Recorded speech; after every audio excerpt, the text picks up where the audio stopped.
Hey guys, welcome back my YouTube channel EPA classes. और आज जो हम पढ़ेंगे वो 10th क्लास के चैप्टर नंबर फर्स्ट के जो केमिकल रिएक्शंस एंड इक्वेशंस थे उसके पार्ट 1 तो मैंने बना करके वीडियो को अपलोड कर दिया है, और दूसरे पार्ट में जो उसके बचे हुए कॉन्सेप्ट्स है उसको आज हम कंप्लीट करेंगे।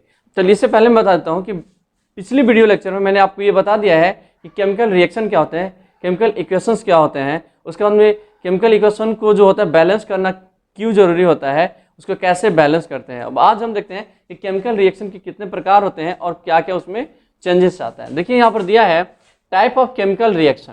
केमिकल रिएक्शन के कितने टाइप्स होते हैं, तो जनरली 2 हैं फिलहाल, आगे और भी ये मतलब डिवाइड हो जाएगा, इसके पार्ट बनेंगे, ठीक है। तो यहाँ पर पहला होता है कॉम्बिनेशन रिएक्शन। कॉम्बिनेशन रिएक्शन में क्या होता है, इसमें 2 और more reactant formed a single product. मतलब क्या है कि 2 रिएक्टेंट मिल करके, ठीक है, 2 और मोर, 2 या 2 से अधिक रिएक्टेंट मिल करके एक सिर्फ सिंगल प्रोडक्ट बनाते हैं, ठीक है। जैसे एग्जांपल के तौर पे ए एंड बी, ठीक है, एग्जांपल है, इस ये दोनों मिलेंगे तो ए और बी बनेंगे, ठीक है। यहाँ पर ये हो रहा है। उसी तरह से एक और इसको मतलब जो होता है जैसे बर्निंग ऑफ कोयल, ठीक है, यहाँ पर किसी एक कार्बन को जलाने की बात हो रहा है। तो आप मान लो एक कार्बन ले लो और कार्बन को प्रेजेंस ऑफ ऑक्सीजन के साथ में जब आप इसको फायर करते हो, जब आप इसको जलाते हो, तो यहाँ पर बनेगा क्या चीज, CO2, कार्बन डाइऑक्साइड गैस बनता है, ठीक है। उसके बाद देखते हैं यहाँ पर है फॉर्मेशन ऑफ हाइड्रोजन, मतलब पानी का बनना, वाटर बनना। यहाँ पर देखिए हाइड्रोजन है और ऑक्सीजन है, जब इन दोनों को मिला दिया गया है तो यहाँ पर H2O बना हुआ है, ठीक है। आप समझ पा रहे हैं, ठीक है। उसी तरह से आगे की ओर देखते हैं, यहाँ पे है डीकम्पोजिशन रिएक्शन, ठीक है। डीकम्पोजिशन रिएक्शन क्या कहलाता है, ठीक है। इसमें क्या होता है कि ये जस्ट उसके उल्टा हो जाता है। इसमें क्या होता था भाई कि 2 था तो 2 मिलकर के 1 बनाता था, यहाँ पर 1 से 2 बन जाएगा या 2 से अधिक बन जाएगा, ठीक है। जैसे यहाँ पर देखिए, यहाँ पे बोल भी रहा है कि अ कंपाउंड स्प्लाइट्स इनटू 2 और मोर सब्सटेंस। मतलब एक किसी चीज का मिश्रण कोई भी हो, ठीक है, अगर उसको ब्रेक आउट किया जाता है या उसको तोड़ा जाता है, केमिकल रिएक्शन कुछ कराया जाता है, तो वो क्या हो जाएगा, 2 या 2 से अधिक पार्ट में वो अलग अलग पार्ट में चला जाएगा, ठीक है। तो उसके लिए कुछ प्रोसेस होते हैं, उसको हम देखेंगे। पहले यहाँ पर देख लीजिए, समझ लीजिए, जैसे डी को अगर उसको ब्रेक आउट करे किसी चीज के जरिए तो वो कई चीजों में बदल सकता है। जैसे यहाँ पर मैंने दे दी EF फॉर एग्जाम्पल, मतलब बस समझने के लिए है। अब इसको थोड़ा सा क्लियर और एग्जाम्पल आपको मिलेगा, थोड़ा सा इसको पढ़ते हैं। देखिए यहाँ पर दे रखा है डीकम्पोजिशन रिएक्शन। डीकम्पोजिशन रिएक्शन जो है इसको 3 पार्ट में यहाँ पर डिवाइड किया गया है।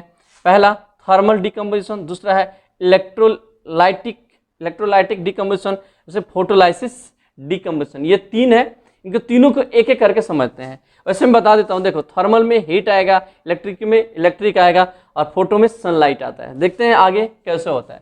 देखिए यहाँ पर लिखा है, समझ लेते हैं। देखिए इसमें क्या होता है, थर्मल डीकम्पोजिशन में क्या होता है, इसमें क्या होता है, किसी भी कंपाउंड्स को अगर ब्रेकआउट करना होता है तो उनसे क्या होता है, हीट गुजारना पड़ता है। मतलब उसको हीट दिया जाता है उस चीज को, तो वो ब्रेकआउट होकर कई चीजों में बढ़ता है थर्मल में। उसके बाद में इलेक्ट्रोलाइटिक में क्या होता है, इसमें बिजली या फिर करंट, जो इलेक्ट्रिक या करंट जो होता है उससे गुजारा जाता है, जिस चीज से वो बना हुआ ब्रेकआउट हो जाता है, ठीक है। उसी तरह से फोटोलाइसिस में क्या होता है, फोटोलाइसिस में सनलाइट की प्रेजेंस में रिएक्शन कराया जाता है। इसको डिटेल में देखते हैं। यहाँ पर देखिए, यहाँ पर दिया है थर्मल डीकम्पोजिशन यूज्ड हीट। मैंने बोला था इसके अंदर क्या यूज होता है, हीट का यूज करते हैं, ठीक है। किस लिए भाई, ताकि उसको ब्रेकआउट किया जा सके, ठीक है। तो when decomposition is carried out by heating, जब किसी डीकम्पोजिशन कोई मतलब सब्सटेंस है, कोई प्रोडक्ट है, कोई भी चीज है, ठीक है, तो जब उससे हीट को गुजारा जाता है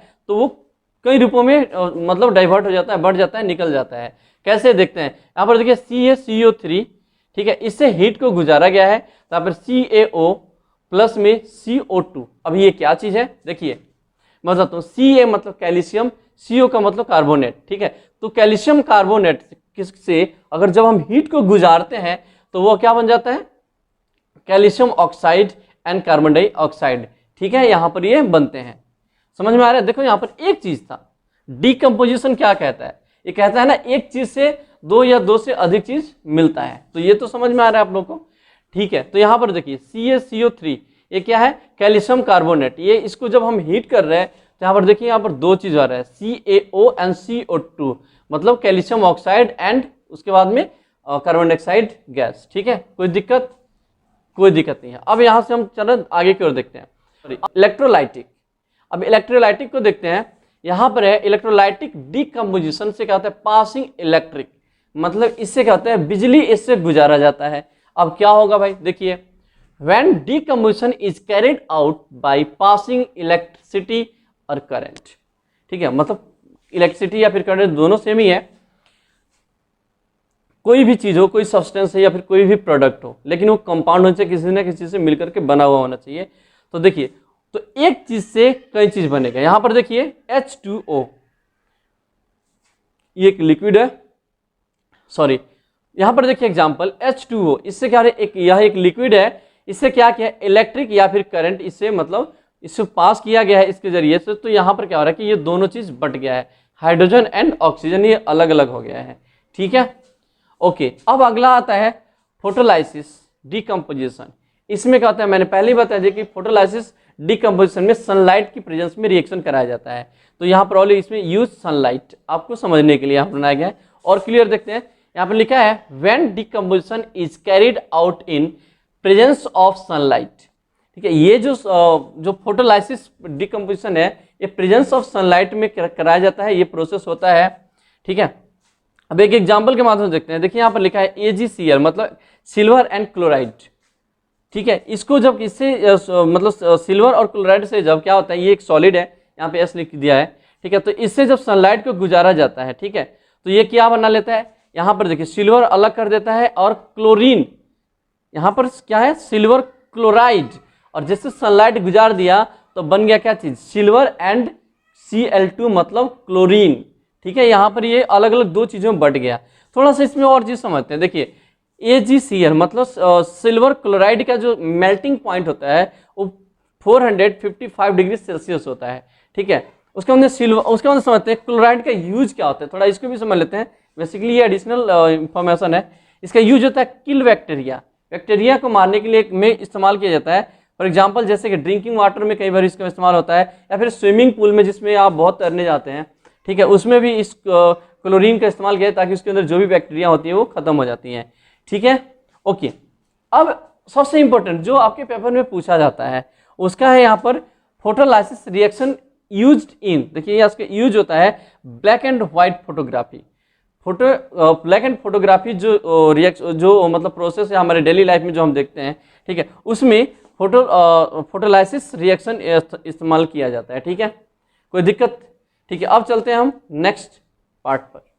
चलिए अब हम देखते हैं डिस्प्लेसमेंट रिएक्शन क्या होता है। यहां पर बोल रहे हैं कि मोर रिएक्टिव, यहां पर क्या है कि मोर रिएक्टिव जो एलिमेंट होते हैं वो डिस्प्लेस हो जाते हैं लेस रिएक्टिव एलिमेंट के पास में। इसका मतलब आप समझते हैं, मैं समझाता हूं। इसमें ये बात बोल रहा है कि एक ऐसा केमिकल रिएक्शन, इसमें ज्यादा रिएक्शन करने वाले कोई एलिमेंट, कोई सब्सटेंस कमजोर वाले को, जो कम रिएक्शन करने वाले हैं उसका जगह ले लेता है वो, ठीक है। देखिए एक एग्जांपल के माध्यम से, यहां पर क्या है कि Fe और S मतलब Cu मतलब कॉपर एंड SO4 मतलब सल्फेट, इन दोनों को जब मिलाया जा रहा है तो यहां पर देखिए क्या करेगा, आपको पता है लोहा ज्यादा रिएक्टिव होता है देन कॉपर। तो यहां पे क्या हो रहा है कि अब जैसे रिएक्शन होगा तो इसको भगा देगा, ये अलग यहाँ से इसको अलग भगा दिया, चल आगे बढ़ते, और इसका जगह जाकर के खुद ही ले लिया है अपने। देखो यहाँ पे बहुत चालू है ये, क्योंकि ये सल्फेट जात में एक सॉल्यूशन बना दिया है यहाँ पर, ठीक है। तो यहाँ पर क्या है कि देखिए ये जो ज्यादा है यहाँ पर क्या किया है, यहाँ पर जो इससे रिएक्शन करेगा तो SO4 के साथ ये खुद आ गया है और कॉपर को आगे भेज दिया है, समझ गए। तो डिस्प्लेसमेंट रिएक्शन में ये हो रहा है कि ज्यादा वाला जो होता है वो कम वाले का जगह ले लेता है, कम वाले को आगे क्यों भेज दिया है कि भाई आगे बढ़, समझ में आ गया। चलिए अब हम समझते हैं कि डबल डिस्प्लेसमेंट केमिकल रिएक्शन क्या होता है। ये केमिकल रिएक्शन का तीसरा पार्ट है, ठीक है, ये चौथा है, सॉरी, ठीक है। अब इसको देखते हैं, इसमें क्या है, इसमें मैं आपको सीधा बताता हूँ। देखो एक ही मेन है इसमें याद रखें, आयंस के एक्सचेंज होने पे, आयंस का मतलब होता है कोई एलिमेंट की उसका चार्ज होता है, जैसे कितना इलेक्ट्रॉन का जो नंबर होता है ना उसके, जैसे पॉजिटिव में निगेटिव में, तो उन सभी आयंस के जो नंबर होते हैं ना उनको उनका एक्सचेंज होना ही कहलाता है। तो उसी की वजह से ये डबल डिस्प्लेसमेंट होता है। इसको समझते हैं, देखो यहाँ पर लिखा है न्यू कंपाउंड्स आर फॉर्म्ड, इसके अंदर कुछ न्यू कंपाउंड्स बनते हैं, लेकिन उस वजह क्या होना था, by mutual exchange of ions, उसके अंदर जो इसके आयंस जो होंगे ना वो सभी कंपाउंड्स के, ठीक है, कितने, बिटवीन टू और टू कंपाउंड्स, मतलब दो कंपाउंड्स के आयंस के अगर चेंजेस होता है, आपस में एक्सचेंज होता है, आपस में बदलाव, जिस बोलते हैं ना आदान प्रदान होना, तो अगर वो करते हैं तो बनाते हैं न्यू कंपाउंड्स, तो वो नए एक कंपाउंड्स बनाते हैं। एक एग्जाम्पल के माध्यम से समझते हैं। देखते हैं यहाँ पर लिखा हुआ है Na2SO4 मतलब सोडियम एंड सल्फेट, ये एक्वस है मतलब एक सॉल्यूशन है, सॉल्यूशन का मतलब समझते हो किसी चीज में घुला हुआ। उसके बाद में ये क्या है, ये बैरियम क्लोराइड हो गया, ठीक है, ये भी एक सॉल्यूशन है। ये दोनों को अब रिएक्शन आपस में कराया जा रहा है, तो ये दोनों ही एक कंपाउंड है, और जब कंपाउंड होगा तो इसमें क्या होगा, अगला जो रिएक्शन होने के बाद बनेगा वो भी एक क्या बनेगा, एक कंपाउंड सी बनेगा, ठीक है। लेकिन ध्यान क्या रखना होगा, उसके जो आयंस होगा उसका एक्सचेंज होगा। देखिए यहाँ पर देखो क्या हो रहा है, जब ये इसके साथ में करेगा तो देखो यहाँ पर क्या हो रहा है कि Na जो N है ये क्लोराइड के साथ में आ गया है, और SO4 है वो बैरियम के साथ में आ गया है, ठीक है। जैसे कि देखिए ये रिएक्शन किया है तो देखो Na ये Cl के साथ में आएगा और SO4 बैरियम के साथ में आएगा। देखो आयंस की बदलाव, आयंस की मैं बताऊंगा इसका क्या वजह है, कैसे ले रही है। देखिए बैरियम SO4, ठीक है, बैरियम SO4 मतलब सल्फेट, बैरियम सल्फेट एक सॉलिड बनाया। अब जब यहाँ पे बैरियम सल्फेट जो तो बच गया Na2, ठीक है, मतलब सोडियम, और यहाँ पे मिल गया क्लोराइड, तो ये दोनों ने मिलकर के यहाँ बना देखिए सोडियम क्लोराइड बना दिया, ठीक है। यहाँ पर देख रहे हैं ये क्या, एक लिक्विड बनाया और यहाँ पे एक सॉलिड बनाया। अब इसकी आयंस की कैसे बदलाव हुआ उसको देखते हैं। देखिए बैरियम में जो आयन होता है वो पॉजिटिव में होता है, ठीक है, और सल्फेट में निगेटिव में होता है। तो यहाँ पर जो दो एलिमेंट्स आपको जो दिख रहे हैं दोनों के दोनों, ठीक है, इसमें एक पॉजिटिव में है और एक निगेटिव में, जब दोनों ये मिलते हैं ना तो ये जीरो हो जाएगा, ठीक है। तो ये बना देंगे क्या चीज, बैरियम सल्फेट। समझ में आ गया आप लोग को, कोई दिक्कत, ठीक है, कोई दिक्कत नहीं है। देखिए फिर से एक बार और समझ लेते हैं। देखिए यहाँ पर जो Ba है मतलब बैरियम जो है इसकी पॉजिटिव चार्ज है, और सल्फेट जो है यहाँ पर देख रहे हैं आप, सल्फेट जो है यहाँ पे यहाँ निगेटिव दे रहा है। जब इसको मिलाया जाएगा आपस में, जब हम इसको मिलाएंगे तो ये जीरो हो जाएगा और बना देगा BaSO4 मतलब बैरियम सल्फेट। समझ में आ गया आपको, ठीक है। अब यहाँ पे है प्रेसिपिटेट, क्या होता है, इसमें एक टर्म आता है जब ये सॉल्यूशन करते हैं, यहाँ पर क्या होता है इसको देखते हैं। ये एक अलग बुक में जो टर्म्स दिया गया है, बतलाया गया है, उसको देखते हैं। ये कह रहा है कि it is an insoluble that the emerge from a liquid solution. मैं समझाता हूँ, देखो एक ऐसा केमिकल रिएक्शन, ठीक है, जिसमें कभी भी कुछ भी बने, लेकिन जब वो बन के आए ना, रिएक्शन चाहे किसी भी से कर ले, चाहे वो सॉलिड से कर ले या फिर लिक्विड से कर ले या फिर गैस से करे, लेकिन जब उसका फॉर्म बनेगा ना, ऑलवेज इन लिक्विड सॉल्यूशन, वो हमेशा एक लिक्विड सॉल्यूशन में बनेगा, ठीक है। उसी चीज को बोलते हैं प्रेसिपिटेट। समझ में आ गया आपको। जैसे कि रैनी है ना, रैन बारिश, इसमें क्या होता है कि भाई पहले लिक्विड होता है कि नहीं है, उसके अंदर गैस होता है, उसके अंदर ऊपर जाके बर्फ बनता है, बादल बनता है, उसके अंदर फिर बर्फ, फिर लिक्विड बन गया। तो और भी इस तरह के there are so many examples, ठीक है। ओके, तो चलिए अब हम जानते हैं ऑक्सीडेशन एंड रिडक्शन क्या होता है। ये केमिकल रिएक्शन का 5वां पार्ट है ना, आई मीन 5th टाइप है। तो इसको देखते हैं, इसमें क्या बोलते हैं, ऑक्सीडेशन एंड रिडक्शन क्या कहलाता है। ऑक्सीडेशन में होता है क्या चीज, ऑक्सीजन का ऐड होना और हाइड्रोजन का रिमूव होना। मतलब एक ऐसा केमिकल रिएक्शन जिसके अंदर ऑक्सीजन को ऐड किया जाता हो तो हाइड्रोजन वहां से रिमूव हो जाता है, तो उसको बोलते हैं ऑक्सीडेशन। किसी भी सब्सटेंस में फिर से ऑक्सीजन को ऐड किया जाएगा किसी सब्सटेंस में, तो वहां से हाइड्रोजन को रिमूव करना होगा, तो करना जाएगा क्या चीज, ऑक्सीडेशन। समझ में आ गया। उसी तरह से अब वहां पर इतना सारा बात बताते हुए अब रिडक्शन बोल रहा है, अपना टाइम आएगा क्या, हाइड्रोजन भाई उसको तो निकाला ना हाइड्रो ऑक्सीजन ने, तब वो क्या करता है, वो कर लेता है रिडक्शन। अब वहां पे क्या बोलता है, अब इसका टाइम आ गया, तो ये क्या किया, इसने किया रिडक्शन। अब इसमें क्या होगा, हाइड्रोजन को ऐड करेंगे और ऑक्सीजन को रिमूव करेंगे, तो हो जाएगा रिडक्शन। अब एग्जांपल के माध्यम से जरा यहाँ पे समझते हैं। देखिए ये ऑक्सीडेशन का, यहाँ पे क्या है, 2Cu कॉपर है, यहाँ पे ऑक्सीजन है, ठीक है। तो यहाँ पर देख रहे हैं कि ऑक्सीजन की मात्रा अधिक है, ठीक है। यहाँ पर इसका मतलब है कि ऑक्सीजन की हमने क्या करें, ऑक्सीजन को ऐड कर रहे हैं, तो जहां पर ऑक्सीजन अगर ऐड हो रहा है तो वहां पर क्या बन गया, वहां पर बनेंगे उसको ऑक्सीडेशन बोलेंगे, ठीक है। यहाँ पर जरा देखते हैं, इसका एक एग्जांपल है CuO, ऑलरेडी है।